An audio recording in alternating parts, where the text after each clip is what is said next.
maybe we could consider this community outreach. Okay. You know, like trying to get the word out about the show, get, you know, people to hear about us, and you know, get the word out on social media. The ads didn't really do much, and you know, I don't really want to pay Elon Musk now, or I don't know. What about Tumblr or Blaze? I still got to set up a Tumblr page for the show. I have to do that. Actually, my sister just said that she's now like cleaning out her old Tumblr. I have to ask if she's like cleaning it out to clean it out, or like to use it. I forgot to ask. But anyway, so you know, I figured maybe some outreach, try to spread the word. And so I was getting into it with some Rangers fans. Oh no. Yeah. And this one fucking jagoff.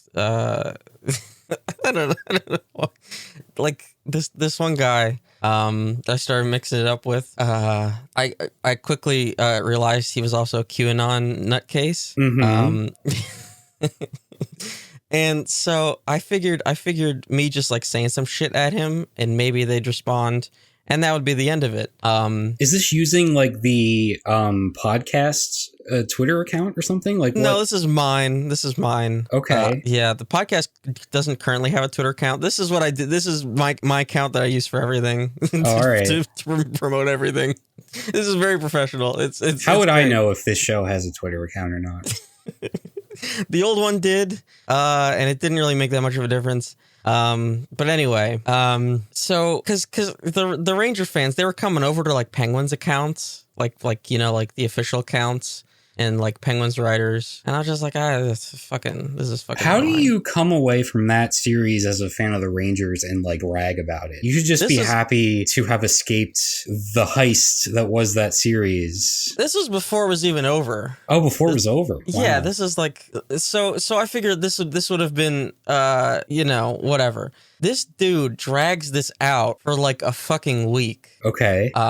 Anyway, and since he puts his full name on his Twitter, I'm just gonna use his fucking full name. So this is Vito Michelli. And so he said something to a Penguins account. He said "Go Eagles," and I was like, "What the fuck? That's the dumbest thing I've ever heard to say to a Penguins account." Mostly because the Steelers and Eagles are not even rivals, because they're not even in the same conference, let alone wrong division. Sport too. Yeah, so I said wrong sport, you Q nut job. and very eloquently they said, was a joke, you Sherm clown. Like, I don't know football from hockey, you just mad you lost. And they said that 3 days later. Wait, Meanwhile, what is a Sherm clown? I don't know. I had to look that up on Urban Dictionary. It's apparently some kind of South Florida slang for a weirdo. This person's all over the place. Yeah. And so I look at their profile, and they are apparently from Florida. Oh, okay. And so 3 days later they came back with that. Meanwhile, I said that during a game that the Penguins won. Yeah. So yeah, they had to explain their very clever joke of "Go Eagles." It's a very good joke. And so then I said, "Took you days to explain that incompetence is a joke," and I said, "Don't quit your day job, Guido." Now, I was just really mad because I was like, that clearly is not a joke. That clearly was not a joke. Mm-hmm. There's nothing even remotely jokey there. No, I thought that'd be the end of it, right? Like clearly. Well, I feel like you have to wait at least 3 days to see if that's the end of it. Apparently, because he came back another couple days later. Okay. And here is where I get some mixed messages. Here is where I don't know what this guy's fucking deal is. Mm-hmm. Because then he says, why you so mad? I don't know you or give a shit what you have to say about me. The fact you responded is sad. Please move on. They're trying to play the I don't care card. Uh-huh. Which is weird because it was at this point that he follows me. Okay. So he must like the tweets. The tweets must be pretty good. He likes the content. Mm-hmm. So then he starts I guess, looking at my profile after he follows me, right? To try to like, see what he can make fun of or whatever. But he's not very good at it at all. Because he looks at my review that I posted for the Razer Blade laptop, and he takes a screenshot of it. And he might actually be doing a better job of promoting than I do of myself. Sure. Because he says, now this is some review, amazing work. Oh, that's nice. That's nice. And I think he quickly realized that wasn't like, he wasn't showing his sarcasm enough. No, it just sounds like a really nice comment. Because that sounds too genuine. Mm-hmm. And so then he looks at the most recent podcast post, which at that time was the plant mom, and then he says, this is something else. I know have to set it for next podcast on my list. I thought at Joe Rogan was good. How do you not have more followers? I listened to it. It's amazing. Wow. I that's awesome to hear. Uh-huh. And we're getting compared to Joe Rogan. That means we've made it. Yeah. Or, we're high on hallucinogens. And he's still following me. That's been it. I didn't respond because I was just like, I was that confused by the turn of events that happened. So, enemies to friends, friends to lovers. I don't know what's next for me and Vito, the Guido. Anything can happen. But that's what's been going on with my community outreach efforts. That's terrific. Yeah. I mean, I personally would never interact with anyone on Twitter, but, sometimes good things come out of it. When I get angry enough, I just start, chirping at people. Yeah, it's just not the place to do that. No, it's not. And the problem is that the fucking platform is set up in, to antagonize that shit. Uh-huh. And, yeah, my better judgment, does not prevail, and it happens. But, so, yeah. That's what I've been up to. I mean, I'd love to hear more feedback. If what's his name? Vito, you said? Yeah. If Vito is listening to this, feel free. Maybe write in. With some thoughts. Something tells me he didn't listen. Because the tweets at that point were coming in quite quickly. I don't know. Something tells me. Well, it's next on the list, right? It is next on his list. We're queued up. Yeah. He knows all about Q, let me tell you. So anyway, this is Dead End Road Shows, episode 55, season 2. Still don't know what that means. We're trucking along. It's been a while, and I figured while I'm in the depths of this, sort of springtime depression where I'm fighting with strangers on the internet, it would be a good time for a little Mountains of Madness here. Oh, so you're just going to go straight to alienating any listeners we have? Oh, completely. Okay. Oh, completely. Yeah. It was either that or I go into Moogle, so I don't know which one would do it faster. In the past, I've even checked out sometimes during this segment, and I'm part of the show, so... So I'm doing my thing, I'm doing my thing online where I start looking up some shit. Mm-hmm. And let me ask you this. You know about tulpas? No, I saw you put this in the show notes, and there's some words here, and I recognize about half of them. So Okay. And that's not one of them. Yeah. One of them is a conjunction. So I think you got that one in the bag. So I was doing my whole thing, looking up some mystical concepts, I suppose. And I don't start off with necessarily looking things up for a purpose. Sometimes it's just something I'm curious about. But then I realize that it's part of a greater whole that I am not only deeply interested in, but also serves a greater purpose for the things that I'm working on. And this is another one of those cases. And so do you just start out by Googling mystical concepts? How does this begin? Sometimes I was I want to know more about tulpas, and so then I started looking at tulpas. Actually, this time I wanted to look at derealization sort of things. I think you're going to be giving Vito some ammunition here. Yeah, I'm gonna be giving Dale some ammunition. Okay. I think we're gaining enemies at a rapid pace. I don't know. Real or made up, yes. Okay, so all right. So let's get into this then. So maybe you might remember from Twin Peaks: The Return. Some of these concepts.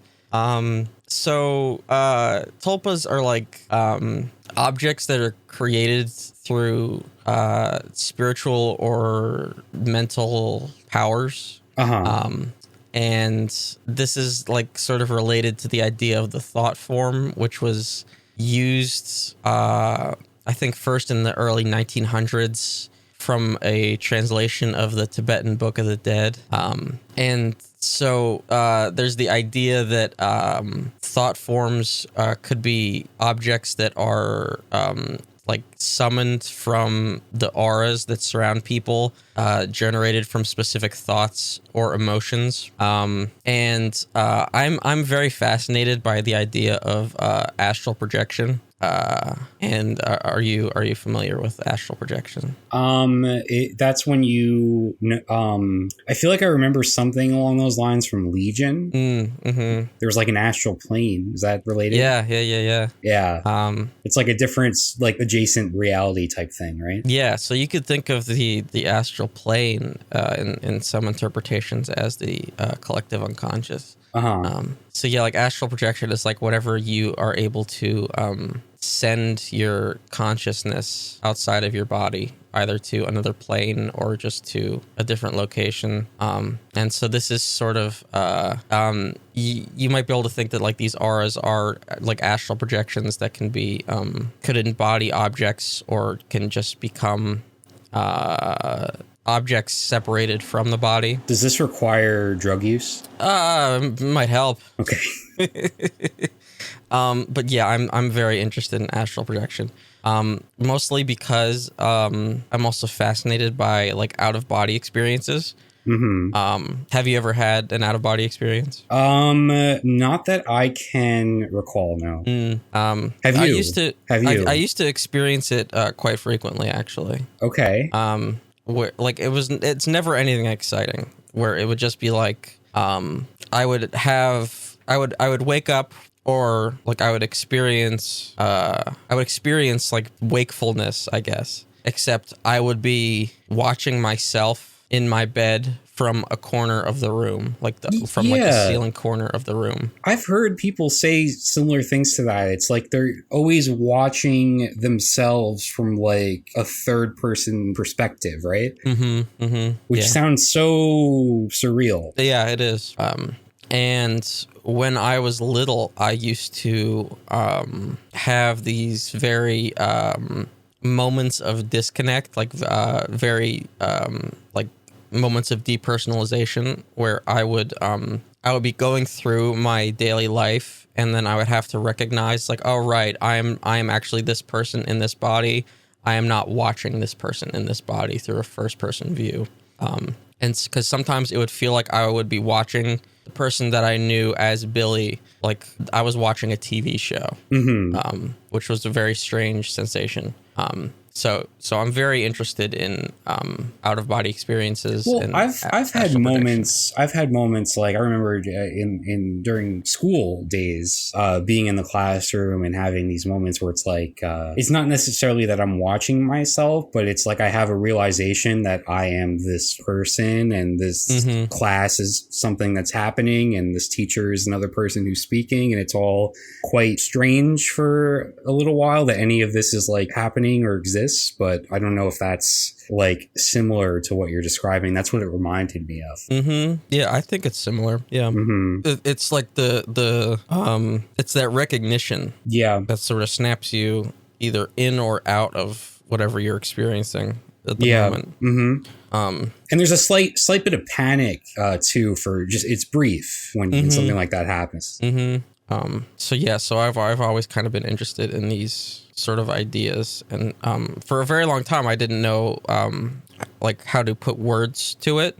Like when I was a kid, like whenever I didn't know what to call like that feeling or whatever, so I'd be like, oh, I would say like, oh, I'm on TV right now or something like that, because like that would be how it would feel. Sure. But yeah, as I did research and got the vocabulary, but anyway, so then I was doing some research on tulpas and these thought forms and things like that, and then quickly my boy shows up, CG. He's here, and Mr. Young, he talks about a concept called the servitor, and what he is talking about here is basically a psychological complex that is like made manifest, and he says that, quote, it's an autonomous, largely unconscious, emotionally charged group of memories, ideas, and images. And that it has a sort of body, a certain amount of its own physiology. It can upset the stomach, it upsets the breathing, it disturbs the heart. In short, it behaves like a partial personality. And the unconscious ego itself is a complex. And so then these like weirdo guys sort of take that idea and are like, oh, okay, that's some magic shit. Yeah.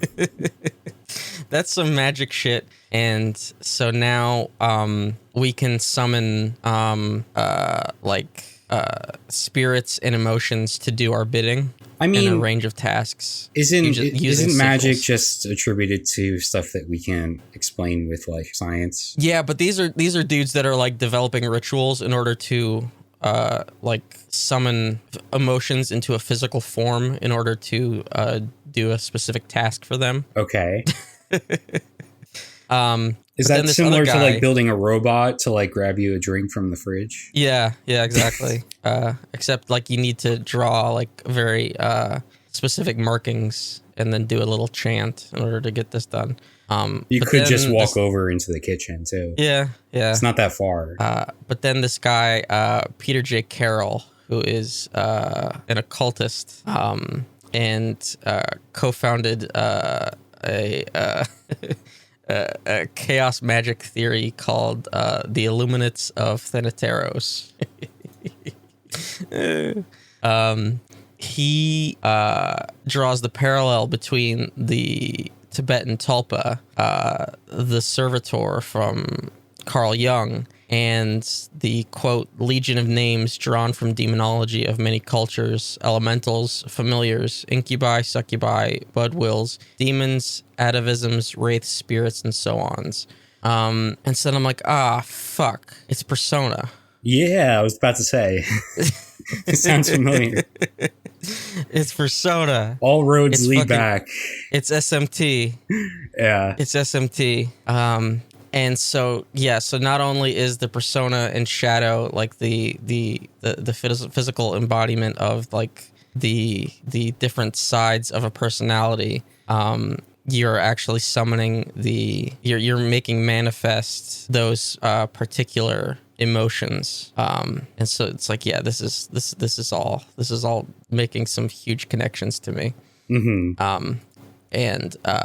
So just like the idea, so then I started thinking about like the concept of myth, right? We use myth to explain things that can otherwise not be explained. Like you already said this, like that's like what magic was for, like things that science can't explain. Mm-hmm. And we use myth to do the same thing. You know, myth would be the origins of the earth before they could explain things scientifically. You know, how does the sun move? How does rain work? Right. It's before we learned that the earth was flat. Yeah. And what are like the same thing with demons and like all these creatures too. It's like the succubi is like the same thing to explain like night terrors and sleep paralysis and like everything else that goes bump in the night that like you couldn't like explain away like with reason. You would like create a creature for it.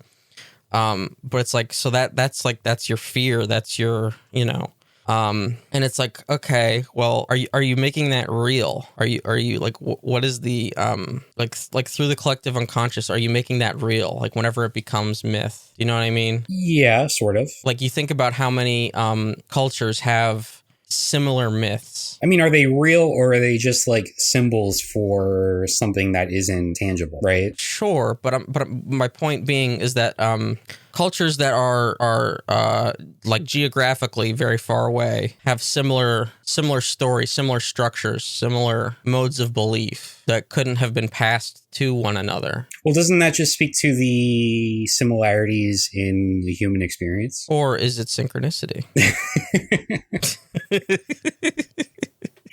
See, my no, this is interesting. I don't mean to like bring this down or anything, but I'm resisting the urge to just be like, it's not that deep, bro. No, I mean it's a discussion. Like, no, it is. Like, it's interesting. Yeah. But no, this is just my bullshit. I didn't mean to derail it.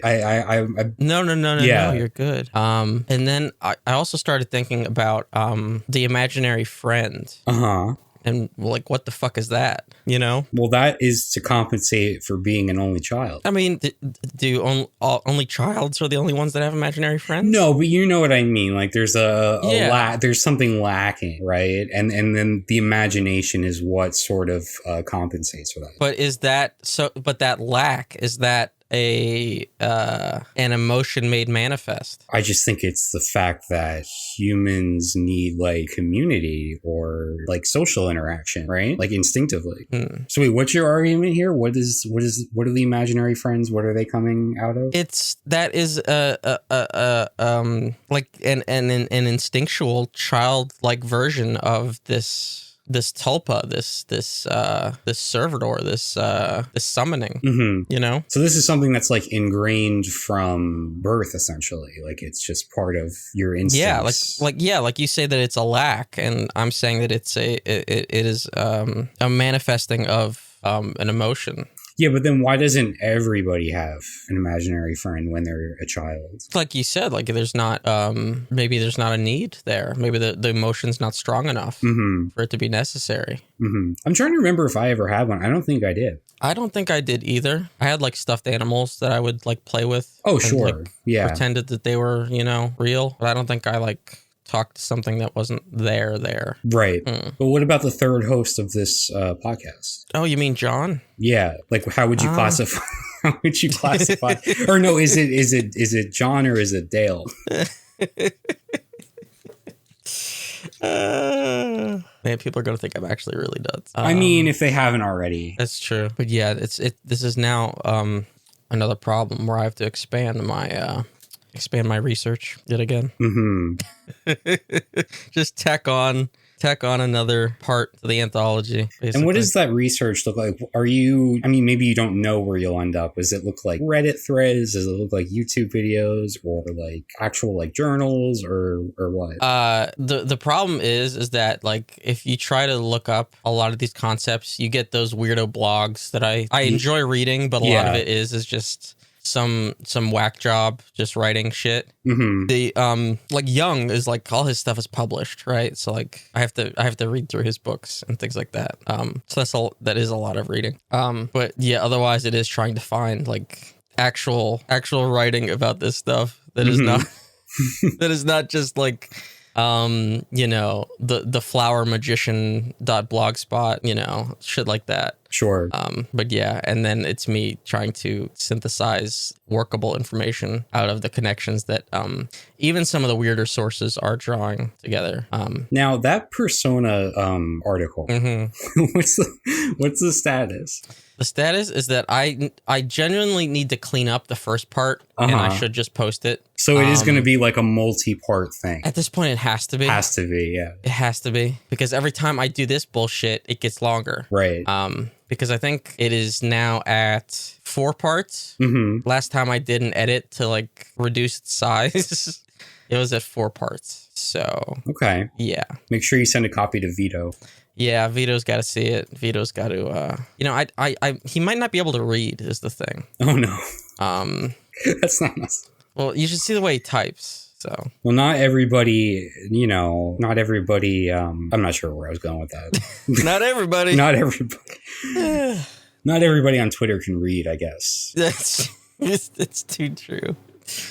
It's too true. All right. I guess that's going to do it for Mountains of Madness this time around. I feel like I might have to change the name of that segment because I realized that we have 2 segments that are like, they got mad in the... I mean, we could also rework my segment's name because I'm not sure I like it that much. Okay, that's... You know what? We can... I forget what it even is like referring to. I know you had like a video intro one time. That I stopped using because I forgot you stopped using, yeah. Put it on the soundboard. What was that from? It was from Alice in Wonderland. It was whenever they're fucking around with the clock. Oh, okay. Because the TikTok, Oh, okay. I'm only I get my references, so it's fine. Well, I get it now.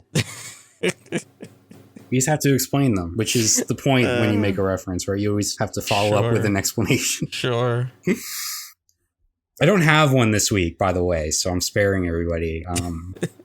Although I'm sure the guy that does everything has eaten some more exotic fruits in the past week, but I didn't pull them up. Probably, and he's still doing that one singular vape trick. Yeah, I mean, it's a good trick. I don't know. It fits the TikTok platform well, because it's like 5 seconds long, and you get it, you're in, you're out, you know? But it's the same fucking thing. Well, there's slight variations. Like sometimes he'll walk alongside it. Yeah. It'll sort of like drift further, you know? Sure. The vape circle. Sure. Maybe it's a ritual and we just don't know it. Yeah, he's trying to summon a tulpa. Yeah. Let's do some more of my bullshit. Cool. There was some actual Limp Bizkit news this week. Was there? I didn't see this. Yeah, Fred Durst was doing some cosplay. Oh? Yeah, you know, I actually forgot to pull this up. I just was reminded of it when you played the intro. Let me see if I can find it. That's the power of suggestion. It's like a Pavlovian response. There we go. I forget even what it was. I googled Fred Durst news and there isn't a ton. I saw it on Instagram like last week. Cosplay? Or is this just going to get me a Fred Durst outfit? Probably. It doesn't help the search engine that he also had that new style that we covered a few months ago. Mm-hmm. It's all right. We don't have to cover every bit of Fred Durst news because I know there's a lot. There's a constant stream. Yeah, I'm not seeing anything either. Send in your Fred Durst news video at deadendroad.co. Just a quick little Moogle here. So last time we did the JRPG wheel spin to see what I'd be playing next. Yeah. And the winner was Mary Skelter, and I discussed some of the issues with that game. I've already given up and rage quit Mary Skelter. Yeah. Were you just you were too excited to play Mary Skelter 2? Is that what it was? No. Oh. No, okay. I'm actually not. No. Couldn't wait. I got stuck on this annoying ass puzzle that was driving me insane. I mean, that's how every single video game I've ever played has ended, so. But it's really dumb. I hate these kind of puzzles. It's like a portal puzzle where you have to keep going into these puzzles. And it's like a trial and error thing where I have to keep trying these sets of 3 portals. But every time I get it wrong, I have to go back to the very first room. And so I have to memorize the order of these 3 puzzles. And there's like 6 rooms that I have to get through. Mm-hmm. But every time I fuck up one of them, I have to go back to the very first room. Wow, that sucks. And I did it once. And in my stupidity, I did not save immediately as soon as I did it. I just kept trucking along. And so then I had to redo it. And I was doing it for like an hour, just trying to guess these portals. And you're like, oh, well, at that point, why don't you look it up?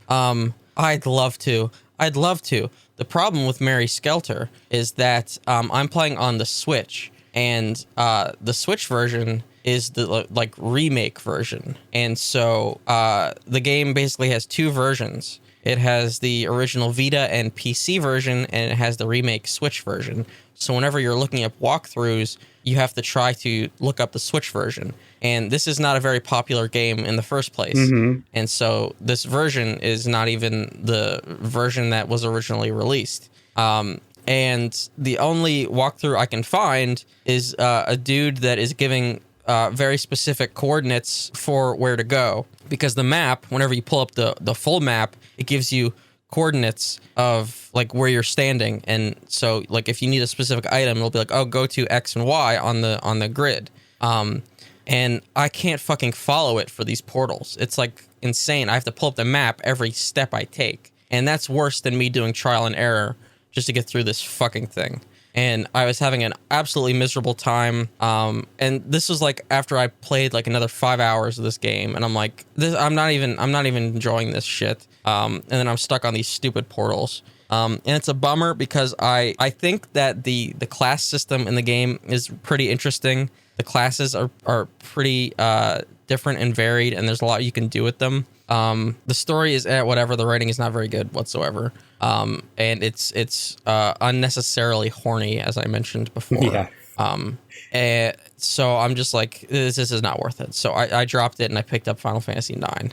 So see, that all sounds very reasonable. You shouldn't really be playing a game that you're not enjoying and you're frustrated with. However, you've really compromised the integrity of the wheel spin. I know. Like, how are we supposed to be invested in this and believe that you're actually going to play the game that it lands on? If there even is a wheel in the first place, because all we hear is this little... You saw the wheel. I screen shared last time, and you saw the wheel. So don't give me that. I didn't see it spin. It was a still shot. So, was Final Fantasy 9 on the wheel? It was, yes. Did you spin again for it? No. Well, why not? You can't just, like, play a game that's on the wheel without landing on it. Like, what is this? You're making a mockery of your own creation here. Because, all right, here's why. Because that's the only other Switch RPG I have that was on the wheel. What does that matter? Because Mary Skelter was on the Switch, so I'm substituting. Oh, I didn't know there was a rule where it's like you can substitute out because it's on the same platform. You never discussed that. This is an outrage. We didn't record until now. So. Oh mighty Wheelmaster, am I allowed to keep playing Final Fantasy 9 or do I have to spin again? I mean, if it were up to me, I would say no, you have to spin again. Okay, all right. I don't know how far you've gotten into Final Fantasy 9. Just a few hours. Okay. No, I really don't care. I'm just joking. I have to see if it even saves the wheel. Because otherwise I don't give a shit. I'll spin it. Are you saying you might have lost the wheel? It's a link from the... Otherwise I'd have to type in all the entries again. All right, so now Mary Skelter is out. Do you replace it or do you just leave that part blank? This might be everything. I don't know if I have anything else to replace it with. But it readjusts the size of the wheel, so everything still has the same chance of winning. I see. Would you like to see the spin? Do I have to do this? Yeah, if you can screen share it just so you have a witness. Yeah, the transparency of it all. Mm-hmm. Okay. We don't want to spread misinformation here. Yeah, okay. So again, the options are Bravely Default, Final Fantasy 9, Final Fantasy 13-2, The World Ends With You, Trails of Cold Steel, Tales of Berseria, and the Caligula Effect. It'd be so funny if it lands on Final Fantasy 9. I know. No. That's actually hilarious. It just landed on Final Fantasy 9. That's very good. That's hilarious. Okay, so I'll keep playing. Okay. No, you have to start over at the beginning. No, please don't. Please don't make me. It's so slow. It's so slow at the beginning. Please don't make me. Oh, okay.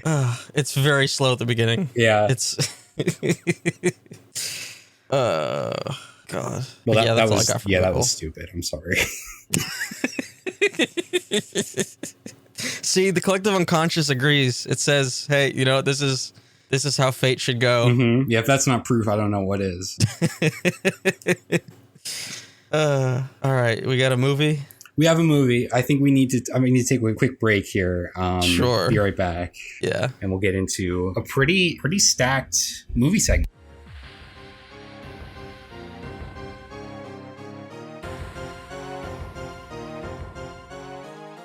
Okay, so do we want to start with our movie of the week, or do we want to cover the other stuff first? I want to start with... That's beautiful cinema. There we go. We can do some news first. Okay. So we learned this week that Del Heinel, the actor, star of Portrait of a Lady on Fire, as well as a number of other films, has left the film industry. Let me pull up the story here.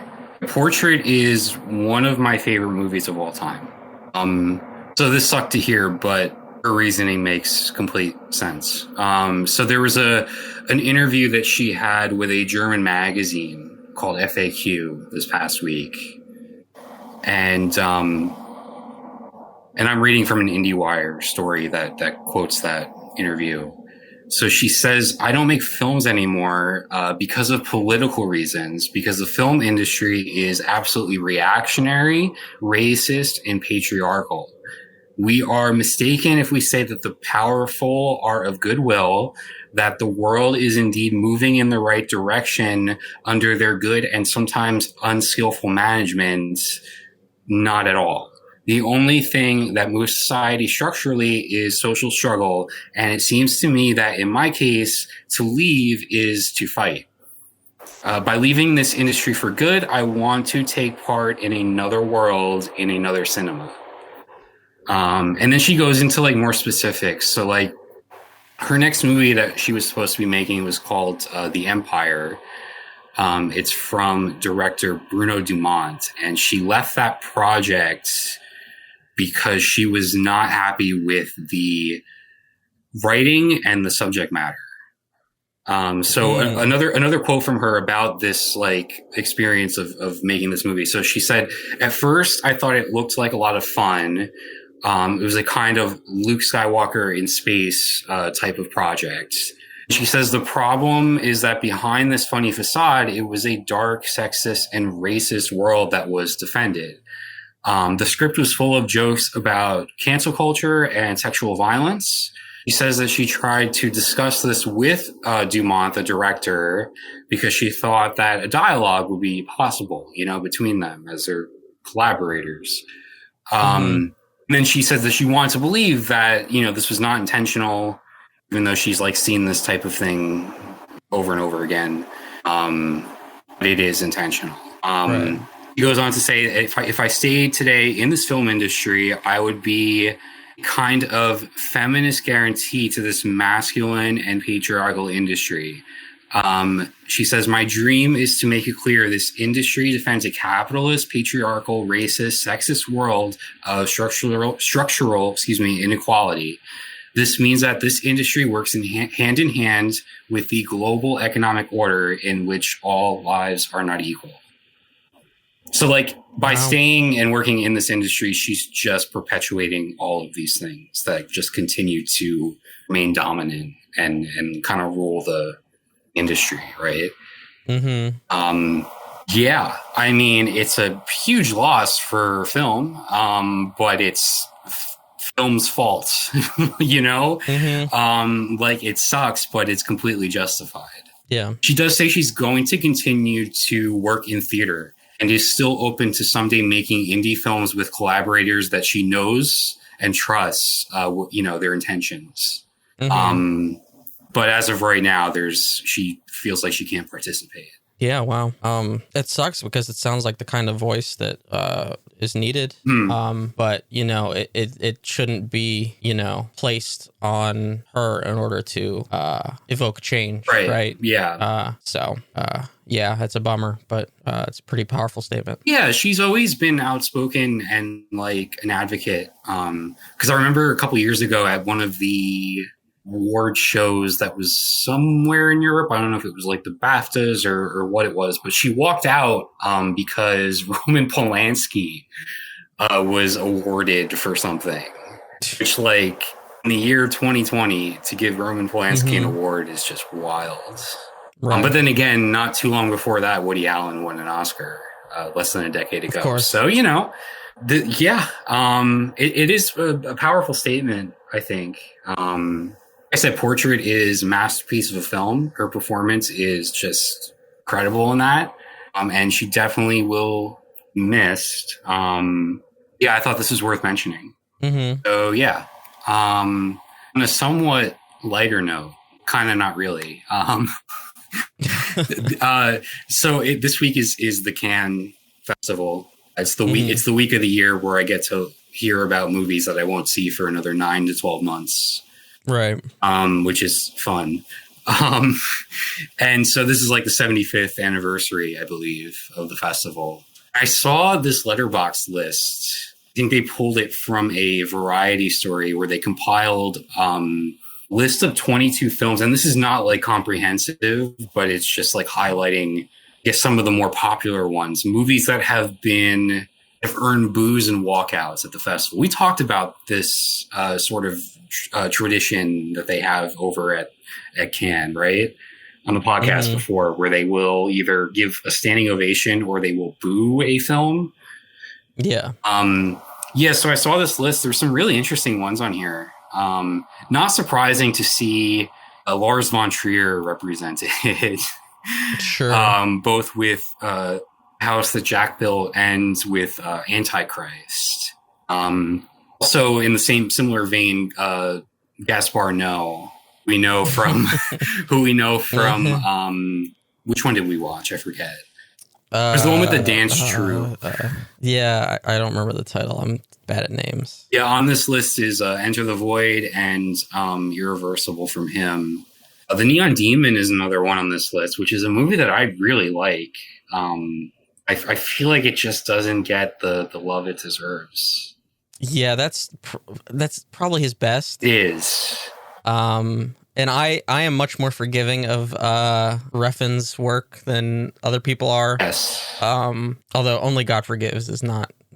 It's not a good one. That's another movie that's on this list, and it's one that I actually couldn't get through myself.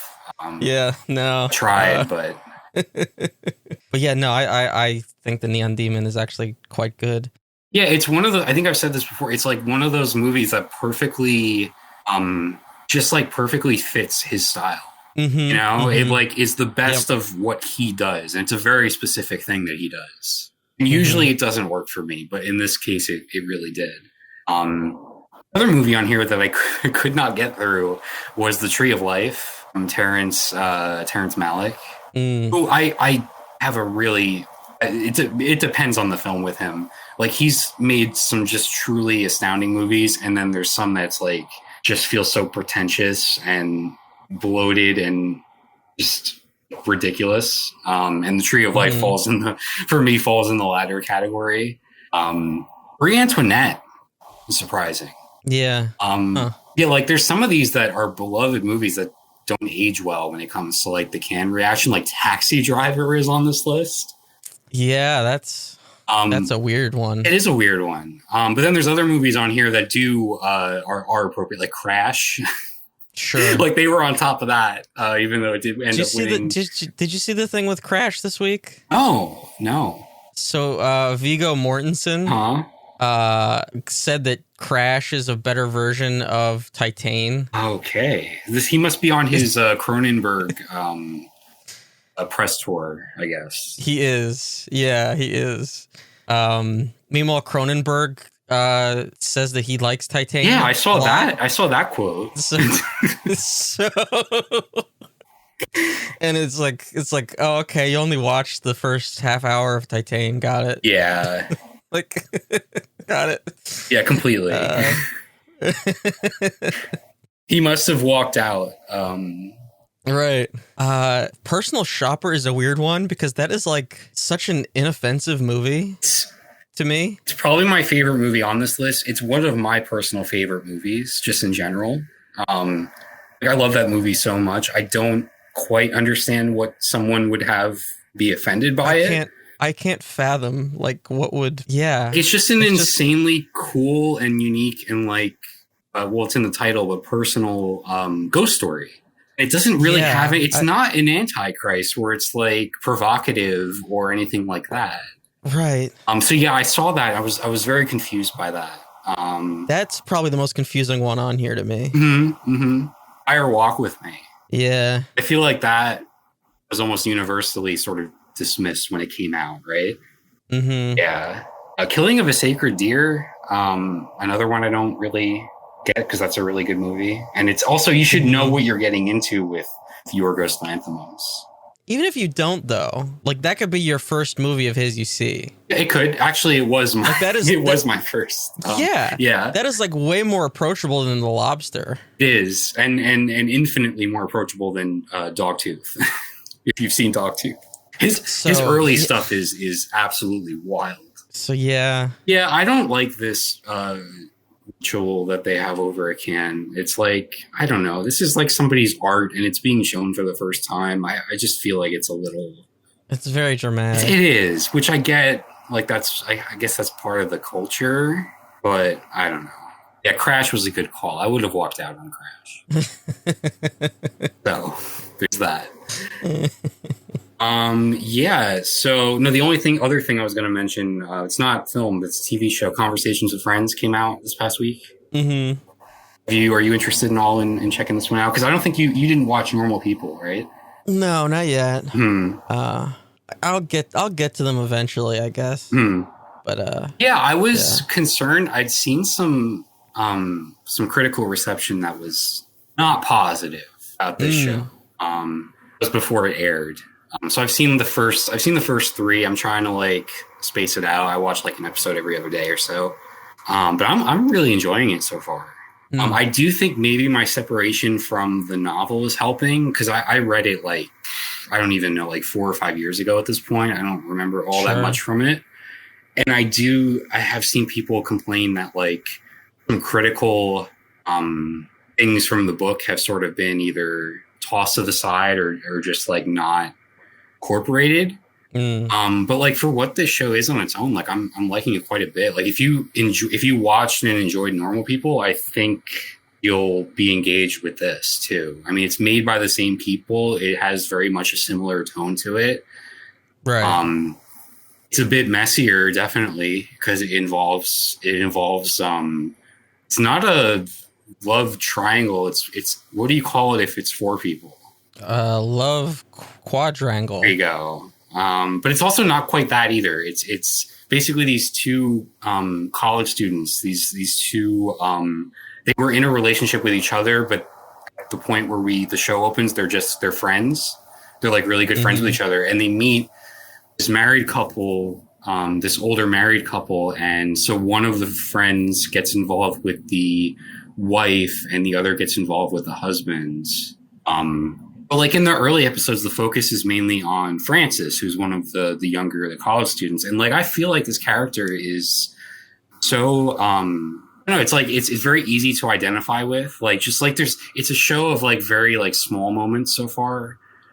Like you'll have like, you know, the character sort of, going through her daily life and constantly like checking her phone and like, sort of being consumed by this new relationship and how it's like affecting her other relationships and just like her being present in like the world and stuff. It's interesting because like with this and Normal People, like the Sally Rooney books, very like introspective, right?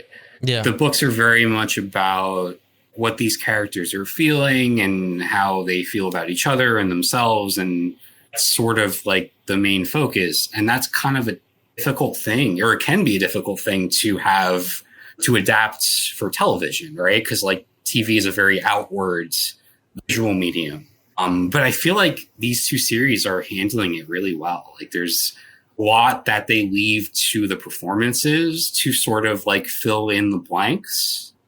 Like with what a character's thinking and feeling. And I feel like the casting has been really good in that way. Like the actors are all like really excelling at that type of thing. Paul Mescal in Normal People is just unreal. I really like the cast in this one too so far. I have a little bit of reservation about Joe Alwyn, who plays the husband. He's an actor, but he's also, I think, known even more as the fiance of Taylor Swift.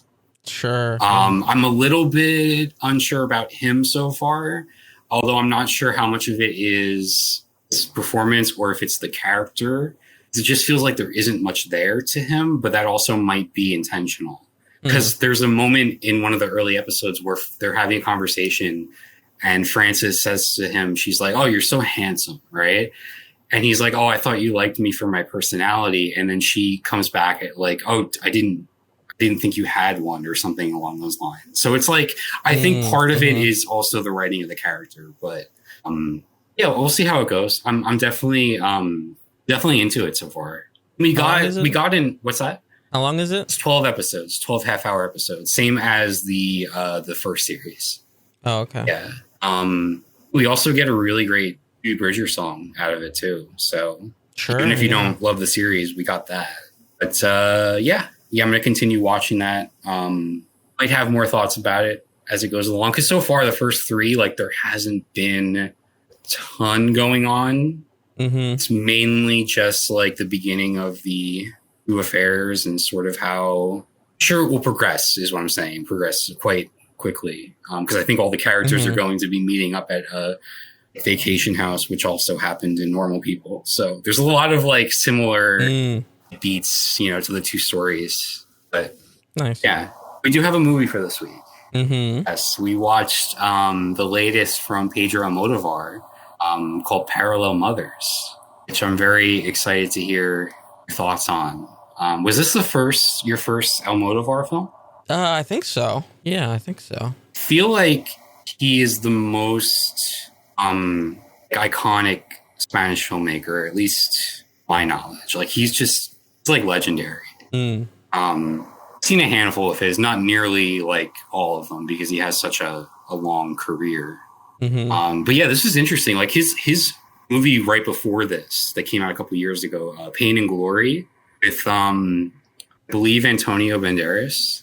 It's like this really fascinating, somewhat autobiographical film where Banderas is. Let me make sure it was him, and I'm not like misremembering or mixing it up. Yeah, it was Banderas, and Penelope Cruz is in that too. But yeah, so he plays like almost like a fictional version of Almodovar, and it's sort of like this very self-reflective look at film director and an aging film director and sort of the choices from his life and his career and where those things have led, right? So it was like this very personal, like I don't want to say nostalgic, but like melancholy type of film. Now I feel like it almost feels like it's obviously not a swan song because we're talking about this movie that he's made after it, but it feels almost like an ending point, for like a filmography.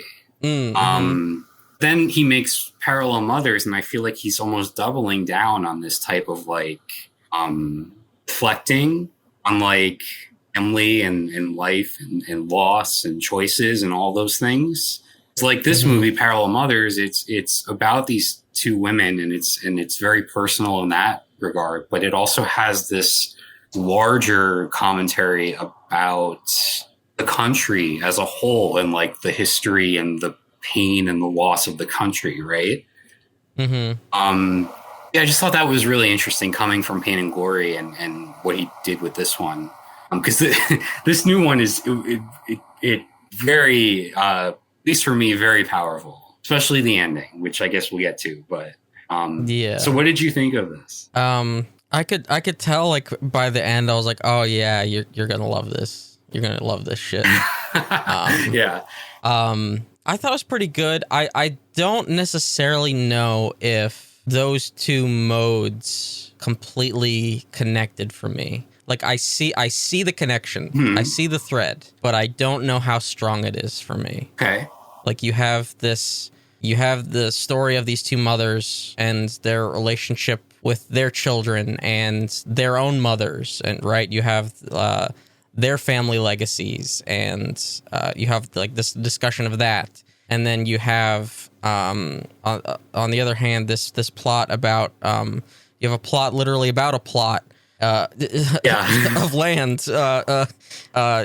trying to trace back the bodies of this unmarked grave and like this family legacy, and just trying to like claim the people that are yours. And it's like I don't know if at the end like it actually bridged that connection. Like it was just sort of like, okay, it's been over 2 hours already, we just kind of need to like combine the two. For me is how it felt. Well, I mean, you can see that, but at the same time, like the movie starts out with Penelope Cruz's character Janice, like she is approaching someone to potentially take on the project of excavating the land, right? And like I feel like that's something that's on her mind throughout the entire movie.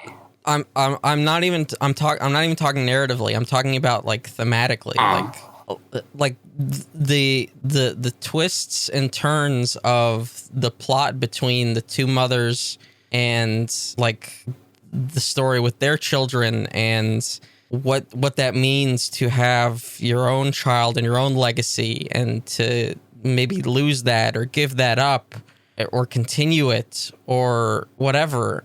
And then the themes of the unmarked grave, I don't think were completely connected at the end. Narratively, yeah, like we start with the thread of she was looking to get that issue resolved, and by the end it was, yes, that there was an arc. Yes, it was beginning and an end. Sure, but I feel like if it's something that is affecting the main character and it's clearly on her mind throughout the entire film and it's sort of influencing her decision making when it comes to like her own life, that it's, you know, it's also making the connection between the two things. You have something personal and something larger that affects the town, the country, and is making a very conscious statement about those things. Like, is that not enough? I in the middle, it was gone for so long that, you know, it's true. Like whenever we're dealing with the paternity of babies and, you know, all that business, like it was away for quite a while. She's swapping cell phones. She's, you know, there was so much that happened in that middle. Like, yeah, it's interesting because like a lot of the middle part of the film it ventures into like melodrama territory.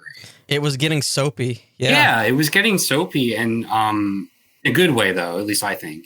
It was executed better than a soap. Oh yeah, yeah. It was getting there. Yeah, yeah. So it does contrast with the way the film ends, which is this sort of this like profound like statement, literally a statement, because the movie the final shot fades and there's a quote about like history and that you can't erase history and stuff like that. So there is sort of like a contrast between this sort of melodrama and something that's very like, just like very serious and sad at the end, right? Yeah. Like I was waiting for the lawyers to come out, you know, like I was waiting for that to happen. And then it was just like, no, we're good. We're good on that front. Like we're okay with that. And I was like, really? So you were expecting lawyers in regards to the custody? Yeah. And it was just like, no, you can take that baby. I was like, what? But that's in line with, because it was like half of the movie is her like struggling to make that decision, right? She's already made the decision by the time she tells character Anna about it, right? Because she's been living with her for months before she reveals the maternity test, because she's like struggling, and but by the time she does, actually there is that confrontation. Like she's in her head already accepted that she's going to return this child to her biological mother, I guess. Yeah. See, she even says like the hardest part was telling you. So everything after this is just going to be easier. I just have to get used to the idea of it. I guess. Which I found to be like, quite moving. Like it's really just like a situation that like I can't even imagine, right? I appreciated the way the film went about it, because there's never a sit down discussion with Penelope Cruz's character, like with her friend or anything about this. She doesn't tell anybody about it. At that point, they were more than friends. No, I mean like her other friends, like co-workers. Okay. She has like her best friend. I forget her name, but there's a variety of people she could have spoken to about it. Then the father of her own child, right? She was in communication with him. Like there's so many people she could have talked about, but instead it was all like internalized. So she's just like going about her life and trying to figure out what she's going to do, which is another thing like I wanted to point out about this movie that I really appreciated, was the fact that all these characters have lives outside of the plot. Which is such a simple thing to say, but it's not something you see all the time, where you feel like the world you're seeing is lived in and time is moving, and these characters are people that are going about their lives. But that was all felt, at least to me, in this film. Like every single person, whether it's the main characters or people on the periphery, all had some other thing in their lives that they were doing, right? And some of it related directly to the plot and some of it didn't, or some just related like thematically. Well, it was also to move time forward, because otherwise this would have been 5 hours long. Sure, yeah. Like they had to skip months at a time. So I just felt like from a writing standpoint, I really appreciated the fact that no character was like a throwaway, you know, it was like dismissed. Like even someone like the au pair that is taking care of Janice's child while she's working. Like there's conflict and character stuff going on there too, you know, which I really liked. And then top of that, you have these sets, the furnished houses that people live in, and the outfits and the makeup and everything. Like Almodovar, like the first thing I think about with him is color. Like from a visual standpoint, it's just the use of color in his films, like the way that these houses and apartments were furnished and the way that they just sort of like curate like all the colors that they used in this film was just like I could stare at scenes for a long time. It's kind of like taking it all in. Like it all just is so visually interesting.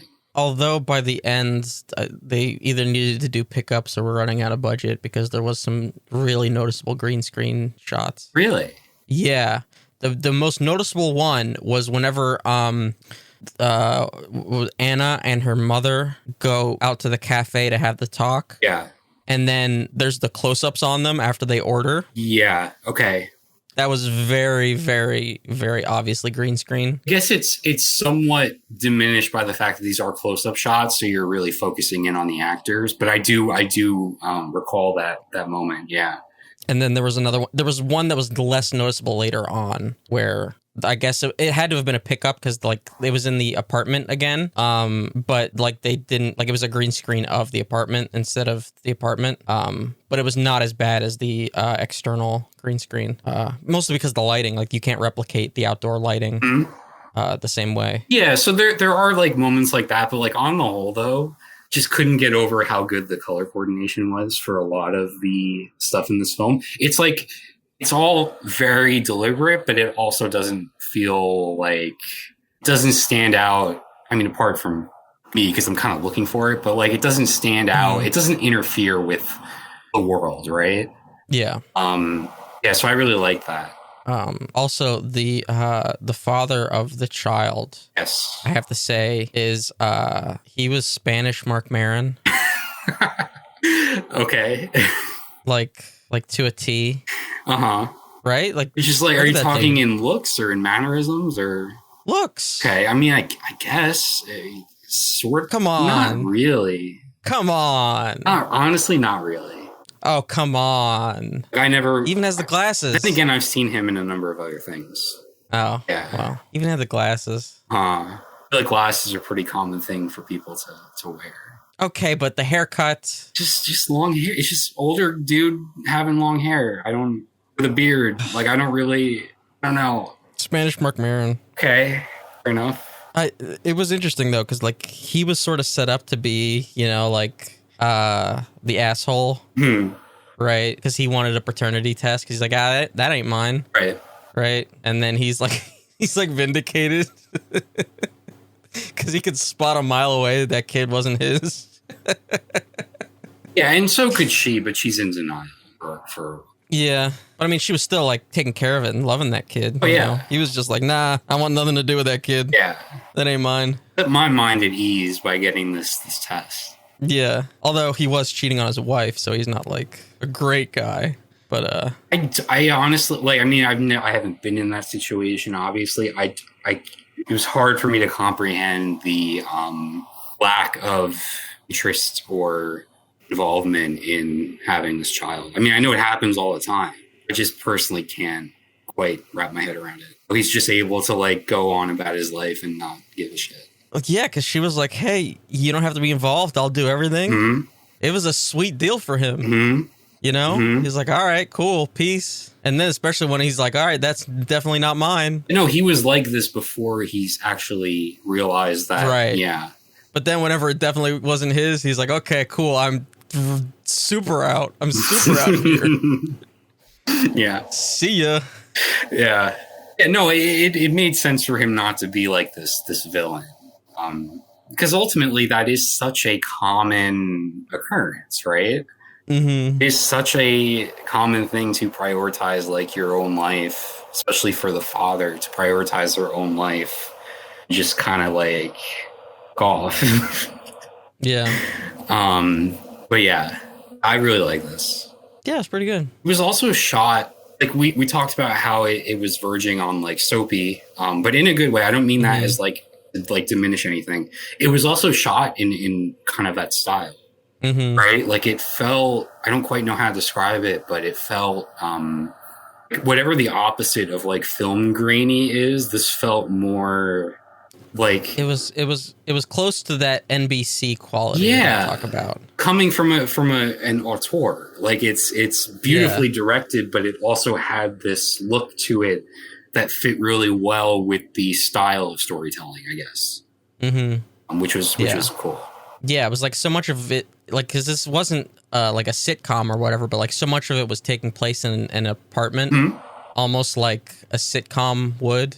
And it's got that similar kind of filmed quality. Obviously shot so much better than a multicam sitcom is. But it's got that similar coloring to it in style. Yeah, definitely. Was there anything else you want to about this? I don't think so. No, I thought it was pretty good. Okay. So that's an improvement over last week. Yeah, I'd say so. Do we want to keep this going? Do another film next week? Did you by any chance have anything?